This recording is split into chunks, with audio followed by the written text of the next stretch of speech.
رحمت دائرۃ الوجود صاحب اللواء الحمد والمقام المحمود مولانا و مولا الثقلین جد الحسن والحسین ابی القاسم محمد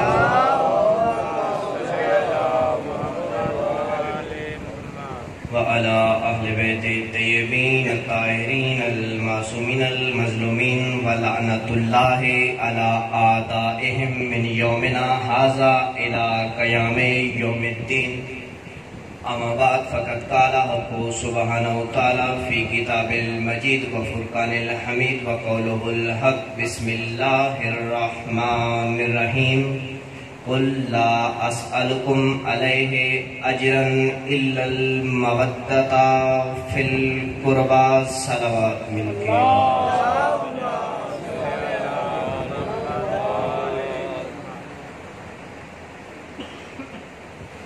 چودہ سو 41 ہجری یکم محرم الحرام. کل شام سے عالم افق پہ محرم الحرام کا چاند طلوع ہو گیا. بلکہ یوں کہوں کہ سکینہ کی یتیمی کا چاند طلوع ہو گیا. سال کی ابتدا کر رہے ہو نا غم حسین سے، دل چاہتا ہے کہ ایک بی بی چلی ہے بقیہ سے ایک رومال دے کر. ہماری اوقات حیثیت نہیں ہے، دل چاہتا ہے کہ چند آنسو ہدیتاً ابتدائے گفتگو میں بی بی کو ہدیہ کریں، کیونکہ ہمارا وطیرہ ہے غم سے ابتدا کرنا. یہ چاند محرم کا چاند نہیں ہے، یہ چاند سکینہ کی یتیمی کا چاند، بلکہ یوں نہ کہوں یہ وہ چاند ہے جس نے عالیہ زینب کو ام المصائب کا لقب دیا ہے. یہ چاند ہے بقیہ میں سوئی ہوئی بی بی، اللہ جانے کس کس فرش عذاب پہ جائے گی اپنے بچے کا مرہم لینے کی. ایک ماں کا نوجوان دنیا سے چلا گیا، اپنے بیٹے پہ گریہ کیا، سارا سال گریہ کیا. جیسے اطلاع ملی نا کہ بی بی محرم کا چاند فلک پہ آ گیا، بیٹی کی قبر سے دامن کو جھاڑ کے کھڑی ہوتی ہے اور کہتی ہے میرا بیٹا میرا اب سلام. اب میں اپنی آنکھیں تیرے لیے نہیں اپنے مولا حسین کے لیے لے کے جاؤں گی. اب آنسو تجھ پہ نہیں بہاؤں گی، اپنے مولا حسین پہ بہاؤں گی. آئی آستان پہ 10 دن گریہ کیا اس بیوی. 10 دن گریہ کرنے کے بعد جب عاشور شام غریباں آتی ہے اپنے بیٹے کی قبر پہ، دیکھتی ہے کہ ایک کالے برقعے والی بی بی ہے، ہاتھ پہلو پہ ہے، اس کے بیٹے کی قبر پہ بیٹھ کے گریہ کر رہی ہے. یہ بی بی کہتی ہے اے مستور، اے مومنہ تو بھول گئی ہے، یہ کوئی تیرے بیٹے کی قبر نہیں، یہ تو میرے لال کی قبر ہے. بی بی رو کے کہتی ہے تو نے پہچانا نہیں، مجھے زہرا کہتے ہیں، میں کبھی کسی کا ادھار نہیں رکھتی. تو 10 دن میرے بچے کو روتی رہی، میں 10 دن تیرے.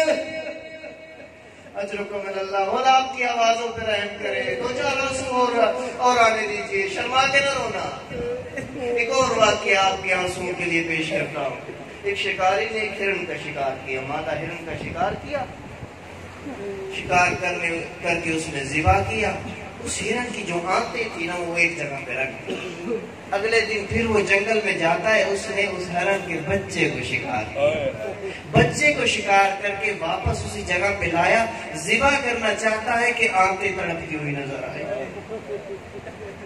کہتے میرا خیال ہوگا، میرا وہم ہوگا، شاید ہوا چلی آنتیں ہلی ہوگی. اس نے جب دوبارہ چھری چلانا چاہی تو وہ آنتیں اپنی جگہ سے اٹھی، اس کے ہاتھ پہ آ گئی. یہ ڈر گیا، تڑپ گیا. عالم دین کے پاس جا کے کہتے مجھے بتائیں یہ ماجرا کیا ہے. اس عالم دین کی چیخ نکل گئی. وہ رو کے کہتے یہ ایک ماں کا دل تھا، ماں کبھی نہیں گوارا کرتی چاہے وہ اس دنیا میں ہو یا نہ، اس کے بچے پہ آ جائے. وہ کہتے ہیں عالم دین اے بزرگ یہ تو ہرنی کا واقعہ تھا، اب روئے کیوں؟ وہ کہتے ہیں مجھے عاشور کا دل یاد آ گیا. شبر کے ہاتھ میں کھنا کنجر تھا. بی بی کبھی اپنے گلے کی اس طرف رکھتی، کبھی یہ طرف رکھتی. آواز آتی اماں اماں میرے گلے سے اپنا گلا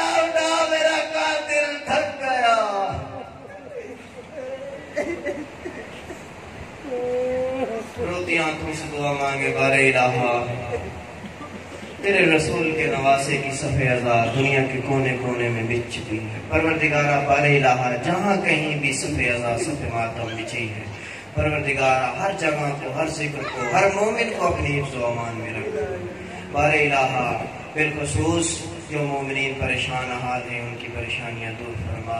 بار الہا تیری بارگاہ میں دست دعا بلند کرتے ہیں، ذکر کا صدقہ پروردگارہ تجھے صدقہ ہے امام حسین علیہ السلام کی آخری سجدے کا۔ پروردگارہ جتنے مومنین اس بارگاہ میں جتنے قدم چل کے آئے، ہر مومن کے قدم کو عبادت میں شمار فرما۔ صلوات بھیجی مل کے بابا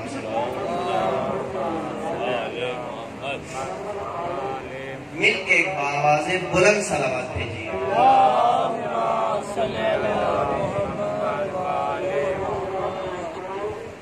میرا اکثر ایک عادت ہے، ایک وتیرہ ہے کہ میں اپنی مجلس میں جو ہے ایک عمل بتایا کرتا ہوں، اور ہمیشہ عمل وہ بتاتا ہوں اور بتانا بھی وہی چاہیے کہ جس پہ انسان نے خود عمل کیا۔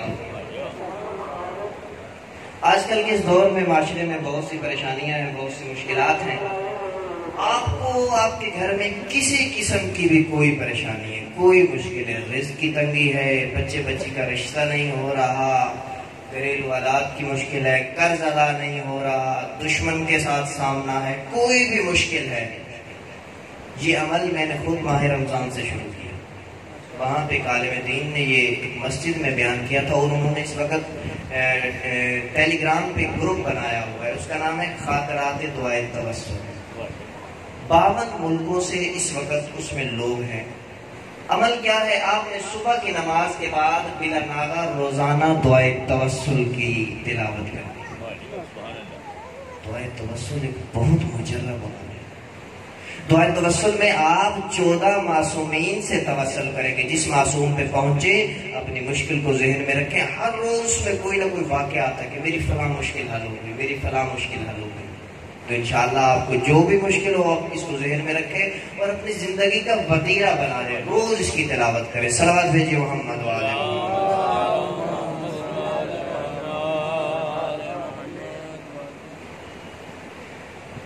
میں نے آپ کے سامنے قرآن مجید فرقان حمید سے سورہ مبارکہ شورى کی آیت نمبر 23 کی تلاوت کا شرف حاصل کیا ہے، اور اس سے کہ اس پہ گفتگو کروں۔ ہم پہ ہر سال سوالات ہوتے ہیں امت مسلمہ کی طرف سے کہ ہر سال یہ عزاداری کیوں، ہر سال عزاداری کیوں، ماتمداری کیوں؟ 1400 سال پہلے 61 ہجری میں امام حسین علیہ السلام پہ جو ظلم ہوا، ٹھیک ہے وہ چلے گئے، ختم ہو گئے، تو یہ ہر سال عزاداری کی وجہ کیا ہے؟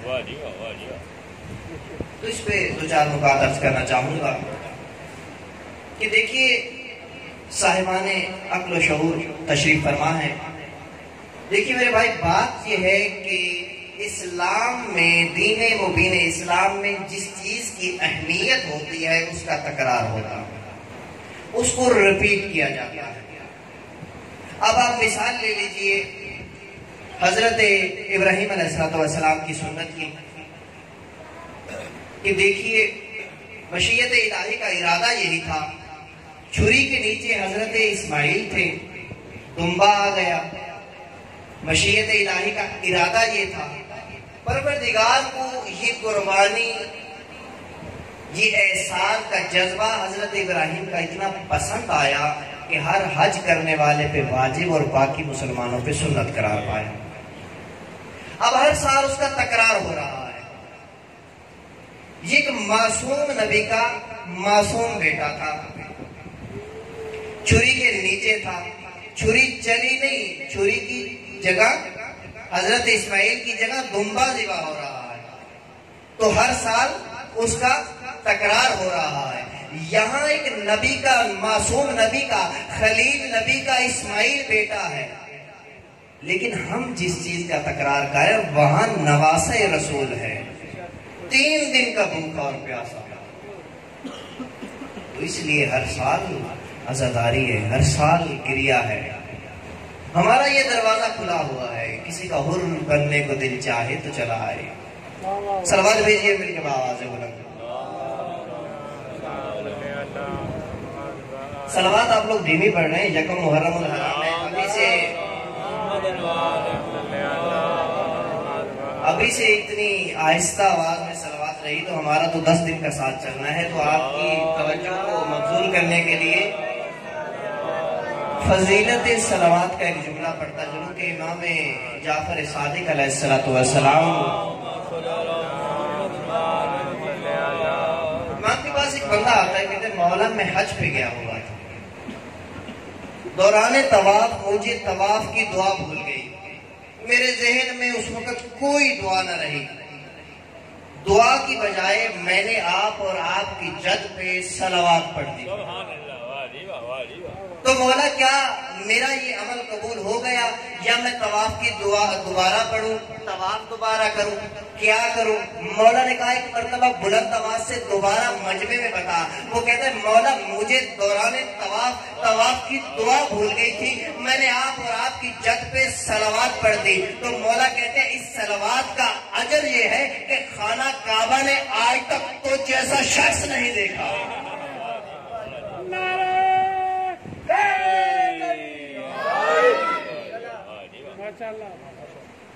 ہر سال عزائے حسین کا تکرار کیوں؟ دیکھیے مولا امام حسین علیہ السلام پہ 61 ہجری میں ظلم ہوا ہے، اور ظلم پہ جہاں بھی ظلم ہوتا ہے وہاں پہ احتجاج ہوتا ہے. یہ ہمارا احتجاج ہے.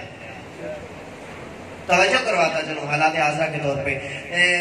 جمعے والے دن پرسوں جب میں جمعہ پڑھنے آیا تو میرے کانوں میں آواز پڑی، میں دروازے سے داخل ہو رہا تھا، میں نے پلٹ کے دیکھا تو باہر چند لوگ کالے پرچم لے ہوئے کشمیر بنے گا پاکستان، کشمیر بنے گا پاکستان کا نعرہ لگا رہے تھے. میں نے کھڑے ہو کے وہ جلوس بھی دیکھا، میرے ذہن میں ایک بات آئی، میں نے کہا اے امت مسلمہ، اے لا الہ الا اللہ محمد الرسول اللہ پڑھنے والوں، اے کاش ہم آج سے نہیں، ہم تو 1400 سال سے ایک مظلوم کو رو رہے ہیں. اگر آپ نے ہمارا ساتھ دیا ہوتا، آپ نے نواسے رسول کی مظلومیت پہ احتجاج کیا ہوتا تو آج کشمیر والوں کو یہ دن نہ دیکھنا پڑتا. یہ بات نہیں ہے کہ ہم کشمیر والوں کے ساتھ نہیں ہیں، ہم تو ازل سے مظلومیت کا ساتھ دے رہے ہیں، ہم تو مظلومیت پہ ہی رو رہے ہیں. ہم سینہ پیٹتے ہیں مظلومیت پہ، ہم زنجیر زنی کرتے ہیں مظلومیت پہ، ہم کشمیر میں ہونے والے ہر ظلم کے خلاف آواز بھی اٹھاتے ہیں اور کھڑے بھی ہیں. آج آپ نے یہاں پہ احتجاج کر کے کیا بتایا، کیا ثابت کیا کہ اے کشمیر والوں، اے مسلمانوں، تمہارا تعلق چاہے کسی بھی مکتبہ فکر سے ہے، ہم اپنے گھر میں بیٹھے ہیں، ہم اپنے وطن میں بیٹھے ہوئے، اگرچہ ہم وہاں پہ آ کے تمہارا دفاع نہیں کر سکتے لیکن ہم یہاں سے تمہارے حق میں احتجاج کر سکتے ہیں. تو ہم کیا کر رہے ہیں بابا؟ ہم 1400 سال سے یہی تو رونا رو رہے ہیں، اے مولا، اے آقا، اے نواسے رسول، اے حسین ابن علی. کیا ہوا کہ ہماری روحیں تو تھی لیکن ہم جسمانی طور پہ کربلا میں موجود نہیں تھے. ہر سال چوکوں میں آ کے ماتم کر کے گریا کر کے بتاتے ہیں کہ ہم حسینی ہیں، یزیدی ہیں.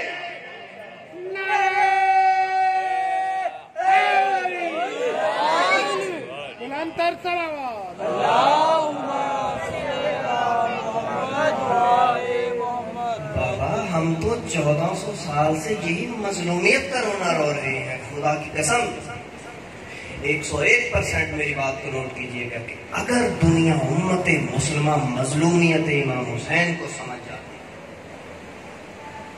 ایک عالم دین نے بہت اچھا جملہ کہا، اس نے کہا یہ شیعہ سنی کی تقسیم چھوڑو، 61 ہجری 10 محرم عصر عاشور کے بعد کوئی شیعہ سنی نہیں، صرف 2 گروہ ہیں، یہ یزیدی یا حسینی.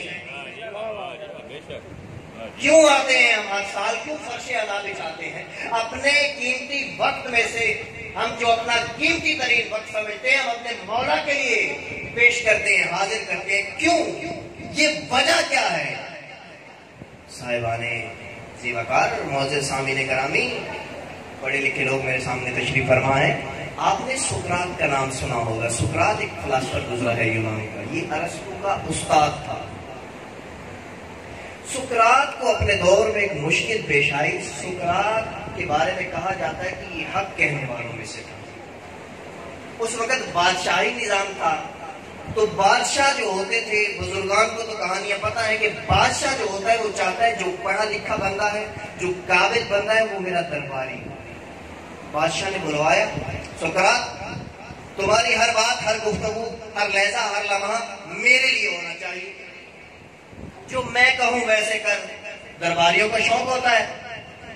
لیکن سقراط نے کہا نہیں، حق کہنے والے تھے، ہیں اور رہیں گے. میں حق کہوں گا، تیرا ساتھ نہیں. بادشاہ تھا، اس کی طاقت تھی، سلطنت تھی، حکومت تھی. اس نے کہا سقراط اگر میرا ساتھ نہیں دے گا نا تو قتل کرنا. سقراط نے کہا قتل ہونا منظور ہے، لیکن نہ حق بات نہیں کہوں گا، حق کے ساتھ رہوں گا، باطل کا ساتھ نہیں دوں گا. کیا ہوا؟ سقراط کو قتل کر دیا. سقراط یونان کا رہنے والا ہے، بادشاہ بھی یونان کا ہے، قتل کرنے والے بھی یونان کے ہیں. باشندے یونان کے جب سقراط کا قتل ہوا تو کسی نے احتجاج نہیں کیا، کسی نے یہ نہیں کہا کہ ناانصافی ہوئی ہے، سقراط ناجائز قتل ہوا ہے. سب خاموش ہو گئے. تاریخ کے دو چار اوراق الٹ رہا ہوں، کیونکہ آج سے 2-4 سال پہلے یہاں سے میں نے ایک تاریخی جملہ کہا تھا، تو یہیں کی ایک شخصیت نے مجھے کہا تھا کہ خوشی ہوئی ہے کہ اس ممبر سے بھی تاریخ پڑھی جا رہی ہے. صلوات بھیجیے محمد و آل محمد.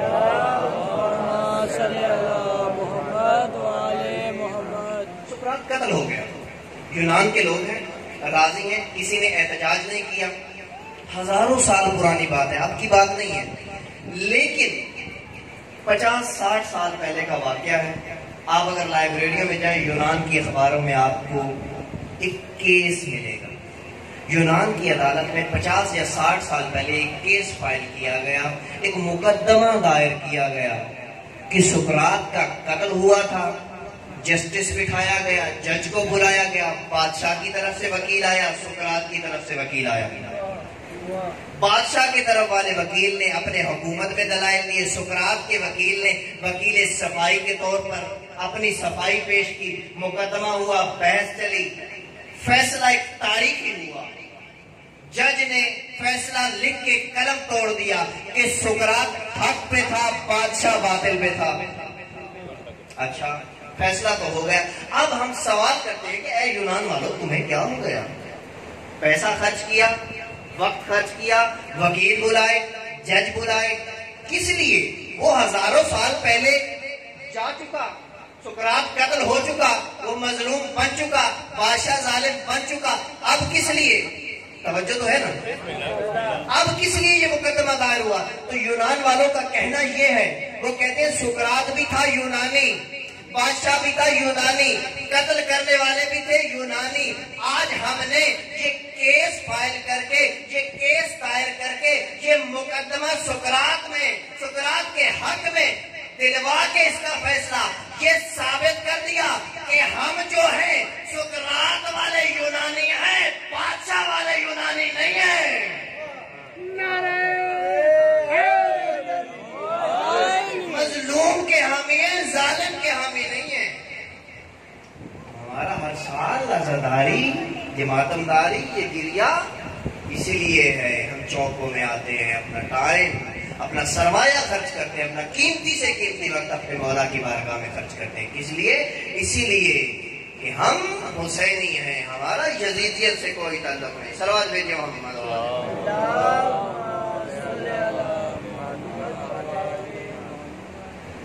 دیکھیے یہاں سے قرآن مجید فرقان حمید کی طرف چلتے ہیں کہ یہاں پہ مسئلہ کیا ہے کہ ہر سال جو ہم عزاداری کرتے ہیں تو امام حسین علیہ السلام تو 1400 سال پہلے چلے گئے، تو ہم ایک قرآن سے کلیہ لیتے ہیں، قرآن سے فیصلہ کرواتے ہیں. صلوات بھیجیے محمد و آل محمد. دیکھیے قرآن مجید فرقان حمید میں واحد ایک سورہ شمس، جس میں 10 قسمیں کھائی ہیں پروردگار. 10 قسمیں کھانے کے بعد گفتگو کا آغاز ہو رہا ہے. بسم اللہ الرحمن الرحیم. والشمس وضحاها والقمر اذا طلاها والنهار اذا جلاها والليل اذا يغشاها والسماء وما بناها والارض وما طحاها ونفس وما سواها فَأَلْهَمَهَا فَجُورَاهَا وَتَقْوَاهَا قَدْ أَفْلَحَ مَنْ زَكَّاهَا وَقَدْ خَابَ مَنْ دَسَّاهَا كَذَّبَ ثَمُودُ بِتَقْوَاهَا إِذْ انبَعَثَ أَشْقَاهَا فَقَالَ لَهُمْ رَسُولُ اللَّهِ نَاقَةَ اللَّهِ وَسُقْيَاهَا فَكَذَّبُوهُ فَعَقَرُوهَا فَدَمْدَمَ عَلَيْهِمْ رَبُّهُمْ بِذَنبِهِمْ فَسَوَّاهَا وَلَا يَخَافُ عُقْبَاهَا۔ 10 قسمیں کھائی ہیں پروردگار نے، اس کے بعد بات کا آغاز ہو رہا ہے۔ یہاں پہ بات کیا ہو رہی ہے؟ والشمس وضحاها، سورج کی قسم، اس کی روشنی کی قسم، والقمر اذا تلاها، اور چاند کی قسم جب وہ اس کے پیچھے آئے، والقمر اذا تلاها، والنهار اذا جلاها، دن کی قسم اور اس کی روشنی کی قسم، واللیل اذا یغشاها، رات کی قسم جب وہ چھا جائے، والسماء وما بناها، اور آسمان کی قسم اور اس کے بنانے والے کی قسم، والارض وما طاحاها، زمین کی قسم اور اس کے بچھانے والے کی قسم۔ پروردگار نے یہ ساری قسمیں کھانے کے بعد فرمایا وَكَذَّبَتْ ثَمُودُ بِطَغْوَاهَا، یہ ساری قسمیں کھانے کے بعد ارشاد ہو رہا ہے پروردگار کا ایک قوم کے بارے۔ کس کی قوم ہے؟ قوم سمود، حضرت صالح نبی کی یہ قوم ہے۔ اس قوم کے بارے میں میں نے تفسیر میں دیکھا ہے کہ یہ بہت ہی جسامت اور قداور لوگ تھے، کھیتی باڑی اور پہاڑوں میں یہ رہا کرتے تھے۔ حضرت صالح علیہ السلام سے انہوں نے معجزہ طلب کیا کہ اللہ کے نبی، اگر آپ نبوت کا دعویٰ کرتے ہیں، اگر آپ اللہ کے رسول ہیں تو اس پہاڑ کو حکم دیجئے کہ اس سے اونٹنی برآمد کریں۔ یہ خاموشی ہے یا توجہ ہے یا اپنے علاقے کا ہوں؟ صلوات بھیجیے محمد والے۔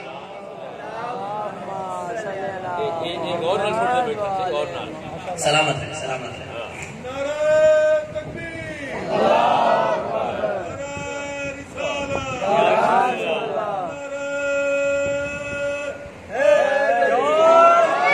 سلامت رہیے، ہاتھ کبھی کسی کے محتاج۔ قوم صالح نے جب حضرت صالح علیہ السلام سے معجزہ طلب کیا تو حضرت صالح نے دعا کی، بارہ الہ پروردگارہ تیرے نبی کی نبوت کا سوال ہے، تیرے نبی کی رسالت کا سوال ہے۔ تو ارشاد ہوتا ہے صالح جا پہاڑ کی طرف اشارہ تو کر۔ حضرت صالح اشارہ کرتے ہیں اور اونٹنی پہاڑ سے باہر آ جاتی ہے۔ فَكَذَّبُوا فَعَقَرُوهَا فَدَمْدَمَ عَلَيْهِمْ رَبُّهُمْ بِذَنبِهِمْ فَسَوَّاهَا وَلَا يَخَافُ عُقْبَاهَا۔ تو حضرت صالح فرماتے ہیں کہ یہ اونٹنی جو ہے نا، یہ شعار اللہ سے ہے، یہ آیت اللہ ہے، یہ اللہ کی نشانیوں میں سے ہے۔ اس کے کھانے پینے کا خیال رکھنا، وَسُقْيَاهَا، اس کے پانی کا بھی خیال رکھنا۔ بہت بڑی عظیم وہ اللہ کی نشانیوں میں سے ایک نشانی تھی، کیونکہ وہاں پانی کا جو ایک کنواں تھا نا، اگر آپ تفسیر کا مطالعہ کریں تو میں تفسیر کی طرف نہیں جا سکتا، دامن وقت میں گنجائش نہیں، کہ وہ پانی کا جو کنواں تھا وہاں سے ایک دن وہ قوم سمود پانی لیتی تھی اور دوسرے دن کا پانی صرف اونٹنی کے لیے مختص ہوتا۔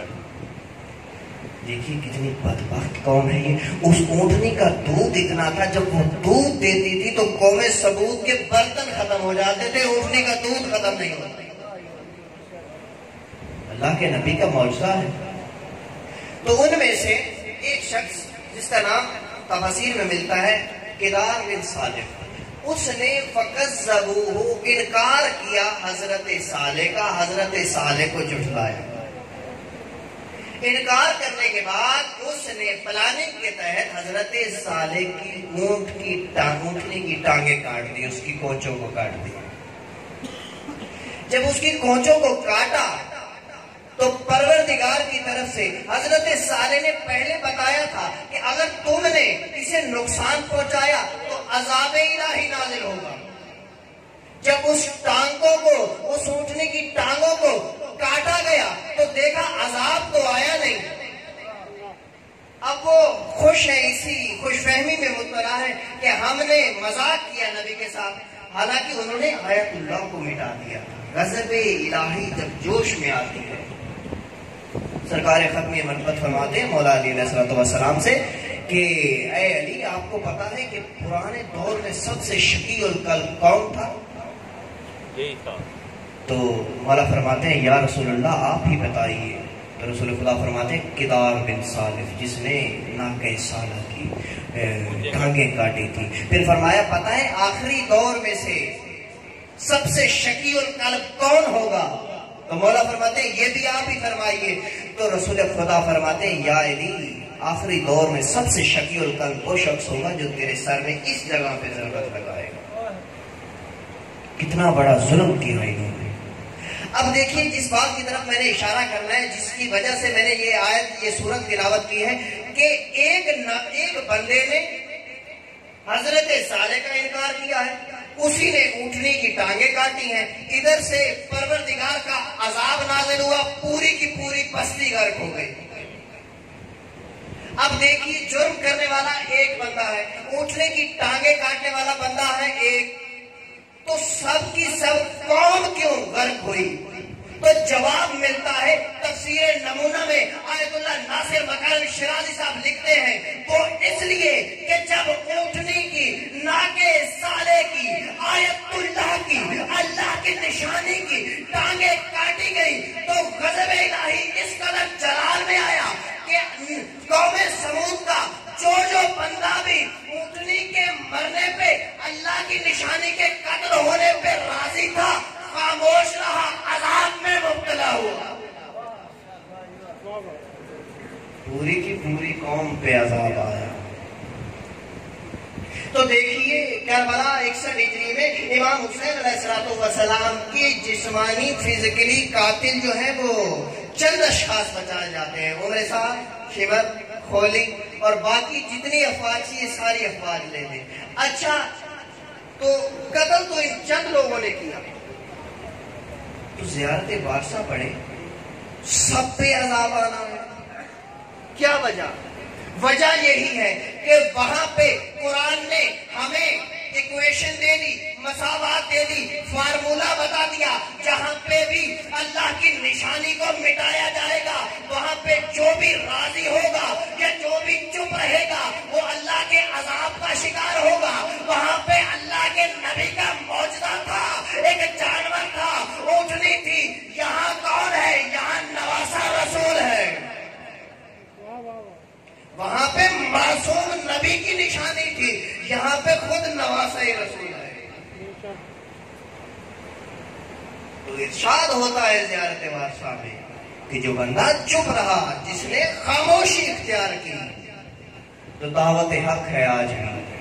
دیکھیے آپ سے جو لوگ سوال کرتے ہیں ہمارے بھائیوں سے بالکل جو ہے ان کے مقدسات کی ہم نے حفاظت کرنی، ان کے مقدسات کی اصلاً توہین نہیں کرنی. ایک چیز واضح کرتا چلو، ہم نے چلنا ہے اپنے آئمہ کی سیرت پہ. آئمہ کی سیرت پڑھ کے دیکھیں کیا سیرت ہے. امام حسن علیہ السلام کے پاس شام سے ایک بندہ آتا ہے اور آتے ہی امام حسن علیہ السلام کے سامنے فحشات بکنا شروع کر دیتا ہے، دشنام، برا بھلا مولا علی علیہ السلام کے خلاف. مولا حسن دیکھ رہے ہیں لکھتے جائیں. جب وہ تھک گیا اپنی گفتگو سے تو مولا فرماتے ہیں کیا بھوک لگی ہے تو کھانا دو، اگر پیاسا ہے تو پانی پلاؤں، مسافر ہے جگہ نہیں ہے تو جگہ دوں، اگر پیسے نہیں ہیں، خرچ اخراجات نہیں ہے تو خرچ دوں. میں ان کے ماننے والے ہوں، ان کی سیرت پہ عمل کرنے والے. تبرہ کا مطلب یہ نہیں ہے آپ کسی کی مقدسات کا نام لے کے توہین کریں. ہرگز تبرہ کا مطلب گالی نہیں ہے. تبرہ کا مطلب یہ ہے کہ آپ کو جو شخصیت حق پہ نظر نہیں آتی آپ اس سے نفرت کا اظہار کریں. اور جس طرح اللہ نے قرآن میں لعنت بھیجی ہے آپ محمد و آل محمد کے تمام دشمنوں پہ لعنت کر دیں، یہی کافی.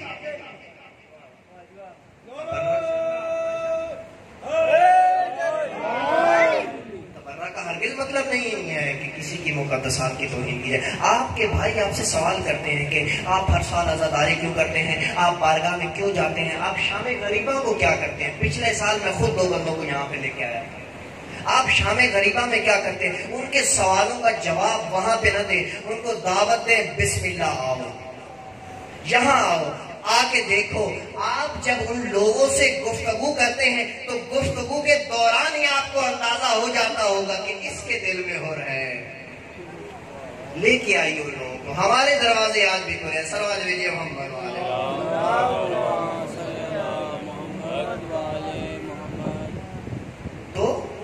حضرت صالح کی اونٹنی کو قتل کرنے والے جو قوم راضی ہوئی تھی، ساری کی ساری قوم پہ عذاب آیا۔ تو علامہ ذیشان حیدر جوادی صاحب نے ایک بہت خوبصورت جملہ کہا کہ کہتے ہیں کہ امام حسین علیہ السلام اپنا کیس اتنا سالڈ بنا کے گئے ہیں، اتنا بہترین، کہ اگر کوئی یزید کی حمایت کرنے لگے گا تو کرنے سے پہلے ایک لہجے کے لیے وہ سوچے گا ضرور، کیونکہ جب دو پارٹیوں ایک کی حمایت کرنی ہو تو دوسرے کی مخالفت کرنی پڑتی ہے۔ تو جب وہ یزید کی حمایت میں جائے گا، یزید کی وکالت کرے گا، تو اسے حسین سے مخالفت مول لینا پڑے گا۔ گالی بنا دیا میرے مولا نے۔ ہم ہر سال عزاداری گریا یہاں پہ آنا یہ کس لیے؟ ہم کوئی یہ مولا پہ احسان نہیں کر رہے، یہ ہماری اپنی آگ پر سنور رہی ہے۔ یاد ہے نا ہدہد کا واقعہ، حضرت ابراہیم کا جب آگ کا وہ سلسلہ، آگ روشن کی گئی تو ہر حیوان نے، ہر ذی روح نے اپنی طاقت اور استطاعت کے مطابق بجھانے کی کوشش کی ہے۔ ہدہد آپ نے دیکھا ہوگا کہ چھوٹا سا پرندہ ہے، چونچ میں پانی لے کے اڑا، پانی بھر کے جا رہا ہے، قطرہ ہے تھوڑا سا اس کی چونچ میں، اور آگ کتنی ہے؟ آگ کے بارے میں بتایا جاتا ہے کہ آگ اتنی شدید تھی کہ کئی میل تک اس کی تپش محسوس کی جا رہی تھی۔ تو جب چونچ میں قطرہ لے کے چلا تو کسی نے کہا، اے ہدہد تو چھوٹا سا پرندہ ہے، تیرے بجھانے سے یہ آگ بجھ جائے گی، تیرے سے قطرے سے اس آگ نے کوئی بجھ جانا ہے؟ وہ ہدہد کہتے ہیں تمہیں نہیں پتا، تم سمجھے نہیں ہو میرے اس فعل کو۔ میں یہ بتانا چاہتا ہوں کل تک قائم قیامت روز محشر جب اعلان ہوگا کہ بلاؤ ان لوگوں کو کہ جو حضرت ابراہیم میرے خلیل کے لیے آگ کو روشن کرنے والے تھے اور آگ کو ہوا دینے والے تھے، اور بلاؤ ان لوگوں کو، ان ذی روح کو، ان تمام حیوانات کو، چرند پرند کو کہ جنہوں نے ابراہیم کی آگ کو گلزار کرنے کی کوشش کی تھی۔ تو میں چاہتا ہوں کہ میرا نام بھی اس کی لسٹ میں آئے جو آگ بجھانے والے تھے، تاکہ قائم قیامت میرے آنے والی نسل کو، سب ہدہد پرندے کو اس لحاظ سے یاد رکھا جائے کہ ہدہد نمرودی نہیں، ابراہیمی تھا۔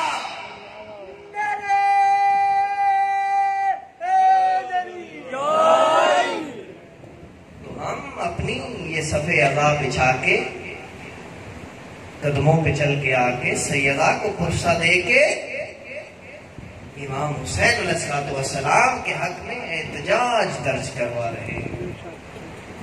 ایک بڑھیا آئی تھی، حضرت یوسف مصر کے بازار میں بکنے آ گئے۔ آج تمہیدی گفتگو ہے، انشاءاللہ میرے ساتھ چلیں گے، کل وقت میں تشریف لائیں گے، دوسرے کا موضوع بھی میں انشاءاللہ واضح کروں گا۔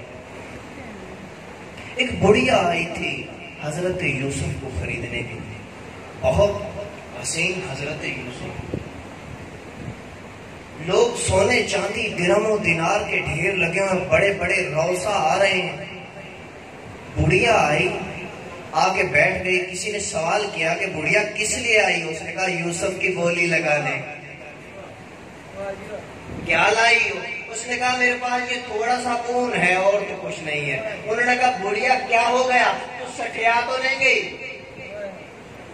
یوسف کو خریدنے کے لیے تو سونے چاندی کے ڈھیر لگے ہوئے ہیں، تو یہ اون تھوڑی سی لا کے کہتی ہے کہ میں یوسف کی خریدار ہوں، میں یوسف کی بولی لگے گی تو اس میں شامل ہو جاؤں گی۔ وہ بڑھیا کہتی ہے تم سمجھے نہیں، میرا مقصد یہ ہے کہ کل قیامت کو جب حضرت یوسف کے خریداروں کا نام آئے گا، میں چاہتی ہوں ایک لسٹ میں کونے میں میرا نام بھی ہو، میں یوسف کے خریداروں میں سے تھی۔ ہم یہ عزاداریاں، یہ خرچ اخراجات، یہ فرش ادا، یہ ماتمداریاں، یہ ہمارے جلوس، یہ ہماری عزاداری، یہ ہماری گریاداری، یہ ہمارا چوک میں آنا، یہ بتاتا ہے 1400 سال سے ہم جو احتجاج کر رہے ہیں، تم تو آج کالے پرچم لے کے ہمارے کشمیری بھائیوں کے لیے نکلے ہو۔ ہم 1400 سال سے ایک مظلوم کی حمایت میں آواز حق بلند کر کے یہ اعلان کر رہے ہیں، اے امت مسلمہ، ہم یزیدی نہیں حسینی ہیں۔ صلوات بھیجیے.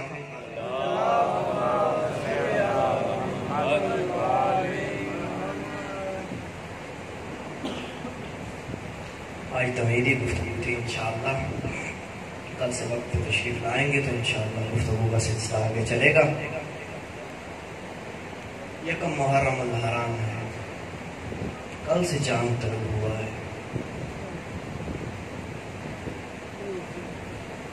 سارا محرم آپ سے پرسہ لینے بقیہ سے ایک بیوی آئے گی،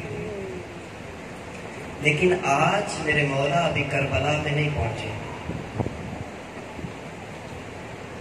یکم محرم الحرام ہے نا، ابھی سفر میں. آج سیدہ بھی عباس و قاسم و اکبر کے پہرے میں عماری میں بیٹھی ہے، پانی بھی ہے. سارا محرم تو ہم نے پرسہ پیش کرنا ہے نا سیدہ کو مولا حسین کا اور بی بی زینب کا. کیوں نہ آج ابھی یہ سفر میں ہیں تو ان کو پرسہ پیش کرے سیدہ فاطمہ زہرا کا. کون سیدہ فاطمہ زہرا؟ جس کا لقب ہے سیدۃ النساء العالمین. کہاں سے کربلا کی ابتدا ہو رہی ہے؟ کربلا رقم کہاں سے ہونا شروع ہوئی؟ ابتدائے کربلا ہے سیدہ کی مظلومیت. بی بی نے خود کہا کہ مجھ پہ جو مصائب آئے ہیں اگر سفید دنوں پہ آتے تو وہ تاریک راتوں میں تبدیل ہو جاتے. بی بی کا گریہ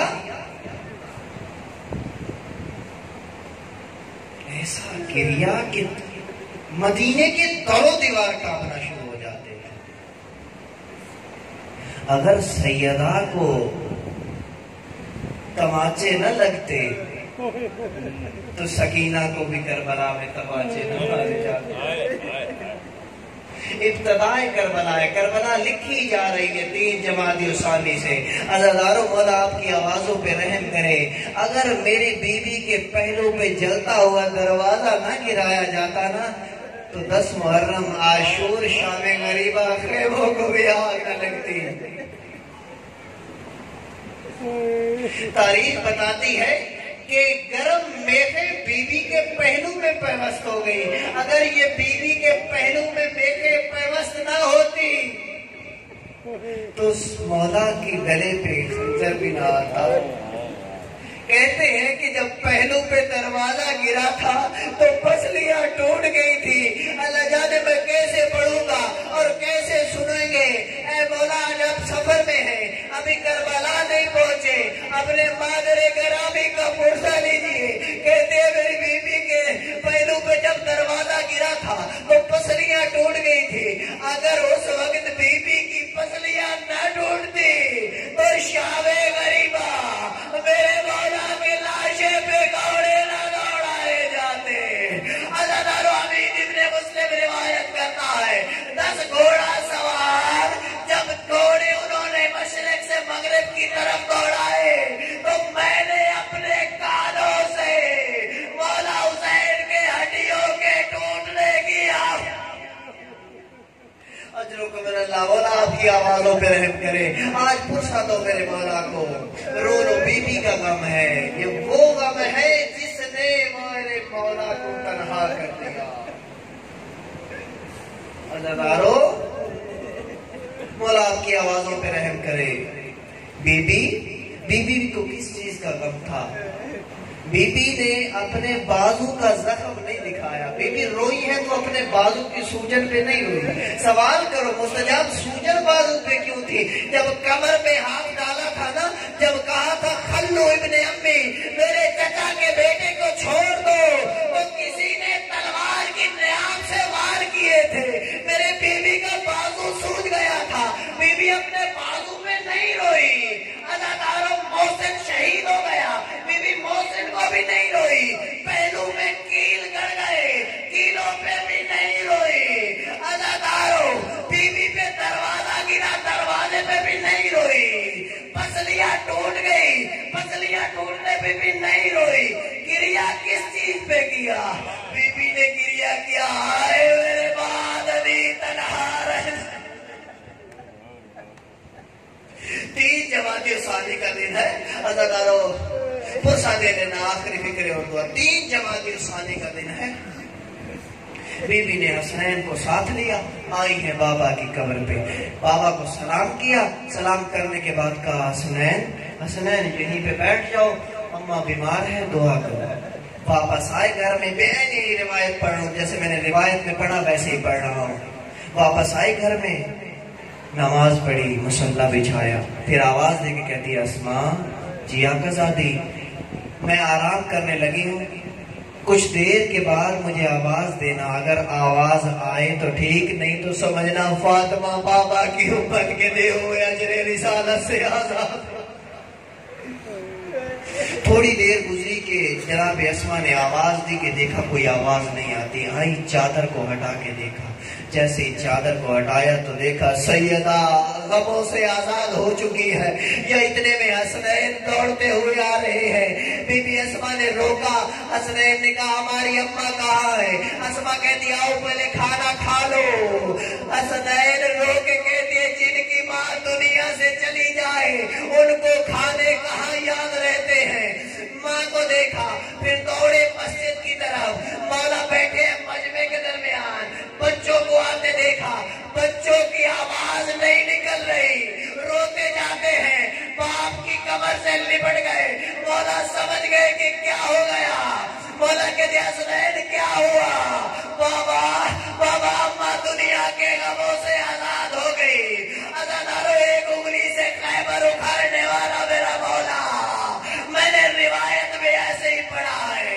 شیر خدا میرا مولا منہ کے بل زمین پہ گرا, آواز آئی سیدہ اب میں اپنے دل کے غم کس کو سناؤں گا. عزادارو ماتمدارو, میری بیوی کا جب انتقال ہو گیا, آخری جملہ اور دعا قبلہ, میری بیوی کا انتقال ہو گیا, مولا آئے آ کے غسل و کفن کی تیاری کی. جیسے غسل و کفن کی تیاری کی, بی بی کی وصیت تھی کہ کفن فی اللیل دفن فی اللیل. اے علی, اے حسنین کے بابا, مجھے رات میں کفن کرنا, مجھے رات میں حنوط کرنا, مجھے رات میں غسل دینا اور مجھے رات میں دفن کرنا. بیٹھے ہیں میرے مولا انتظار میں.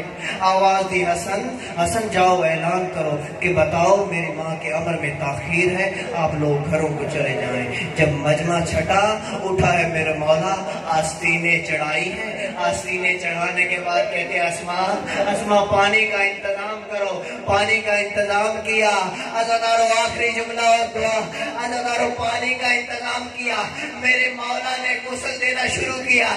بچوں کو آواز دیتے ہیں, ام کلثوم, زینب, حسین, مجھ پہ ایک احسان کرنا, آہستہ آواز میں رونا, اونچی آواز میں نہ رونا. تمہاری ماں کی وصیت ہے کہ میرے جنازے میں وہ نہ آئے جنہوں نے مجھ پہ دروازہ گرایا. عزادارو چھوٹے چھوٹے بچے, ذرا سوچئے کسی بچے کو رو رہا ہو تو چپ کرانا آسان ہوتا ہے. حسنین, زینب, ام کلثوم اپنی آستینوں کو منہ میں دبائے دب دب کے رو رہے ہیں. عزادارو گریہ کرتے جا رہے ہیں. یا ادھر سے غسل شروع ہوا. یا ایک مرتبہ حیدر کرار نے اتنی بڑی چیخ ماری, روتے ہوئے باہر آئے. سلمان نے سوال کیا, مولا ابھی تو بچوں سے کہا تھا, ابھی تو ہم سے کہہ رہے تھے کہ آہستہ رونا, یہ آپ کے رونے کی وجہ کیا ہوئی؟ آپ تو خود رو پڑے. مولا کہتے ہیں میں نے دیکھا سیدہ اپنا دانا دانے رخسار پہ رکھے ہوئے ہیں. میں نے ہاتھ کو ہٹایا, کان سے خون جاری تھا, گوشوارہ نہیں تھا. میں نے بازو کو دیکھا, تلوار کی نیام کے نشان. میں نے پہلو کو دیکھا, پسلیاں ٹوٹی ہوئی. عزادارو اگر آپ میں کوئی آرتھوپیڈک ہڈیوں کا ڈاکٹر بیٹھا ہے تو اس سے پوچھنا. آگے تہرانی بی بی کا مصائب پڑھ رہے تھے. مصائب پڑھتے پڑھتے جب انہوں نے مصائب تمام کیا, آپ کی طرح لوگ گریہ کر رہے تھے. ایک نوجوان تھا جس کا گریہ بند نہیں ہو رہا تھا, وہ روتا جا رہا تھا, وہ روتا جا رہا تھا. آگے تہرانی قریب آ کے اس کا کندھا ہلا کے کہتے ہیں میں نے تجھے تو کچھ نہیں کہا, تو اتنا گریہ کیوں کر رہا ہے؟ وہ ہاتھ جوڑ کے کہتا ہے آگا مجھے معاف کرنا, میں ہڈیوں کا ڈاکٹر ہوں, مجھ مجھے پتا ہے جس کی ایک پسلی